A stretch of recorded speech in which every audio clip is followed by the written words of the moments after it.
On June 11, 1776, the Second Continental Congress assigned a committee of 5 to draft a Declaration of Independence. At age 33, Thomas Jefferson was one of the youngest delegates at the Congress. Yet, because of his exceptional writing skills, his elders on the committee charged Jefferson with writing the draft. In a rented room near the Pennsylvania State House, and in between congressional meetings, the Virginian set to work. Just over 3 weeks later, the Americans declared independence.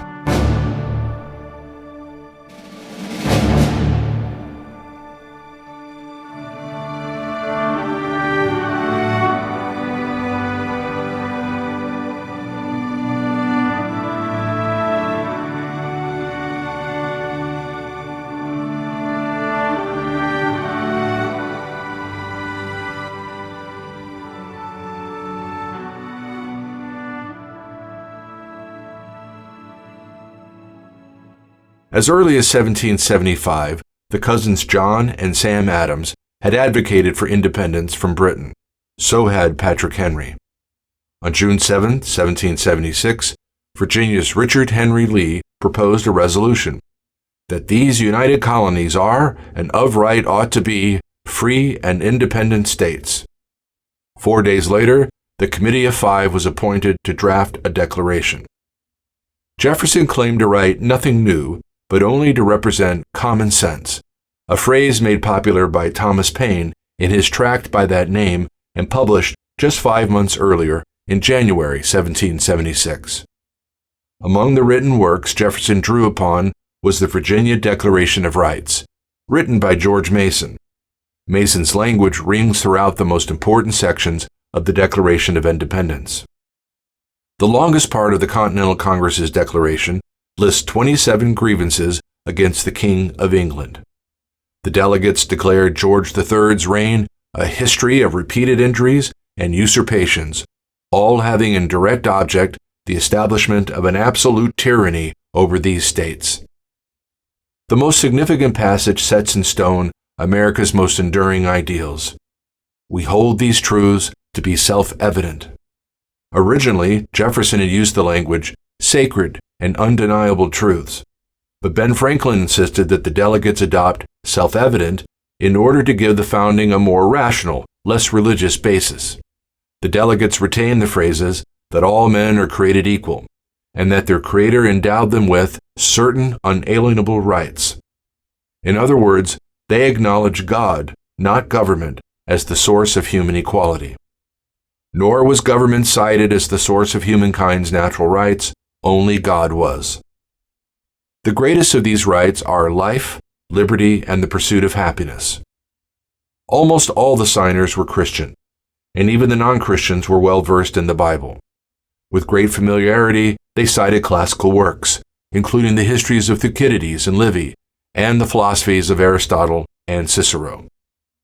Based on these traditions, true happiness, they thought, requires that an individual pursue a life of virtue, a life lived freely, not just for one's own good, but for the common good.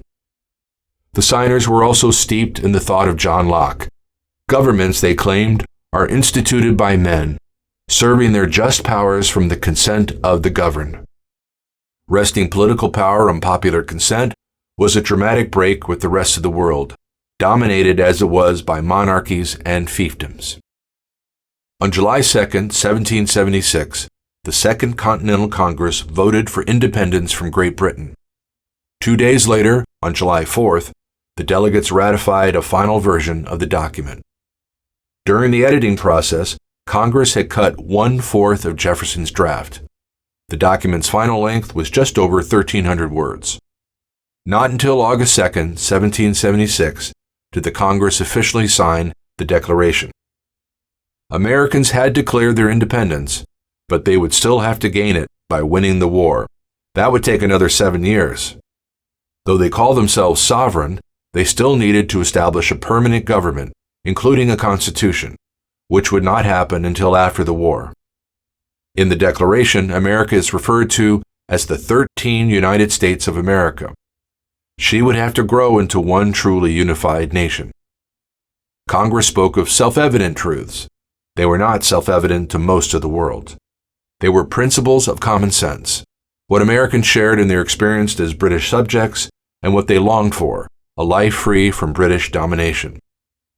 The delegates recognized universal equality, but many Americans, especially African Americans, were not treated as equal. The American Revolution and the language it entailed would be a catalyst for abolition. After the Revolution, slaveholders would, for the first time, experience significant pressure to free their slaves. But slavery, while abolished in the northern states by the early 1800s, would grow in the South, and the states would have to fight a civil war and pass the 13th Amendment to end slavery. The 15th Amendment would give black men the right to vote. Remarkably, between 5,000 and 8,000 black soldiers and sailors fought for American independence. Many women followed the Continental Army, cleaning uniforms and nursing injured soldiers. Some carried water to cool the cannons.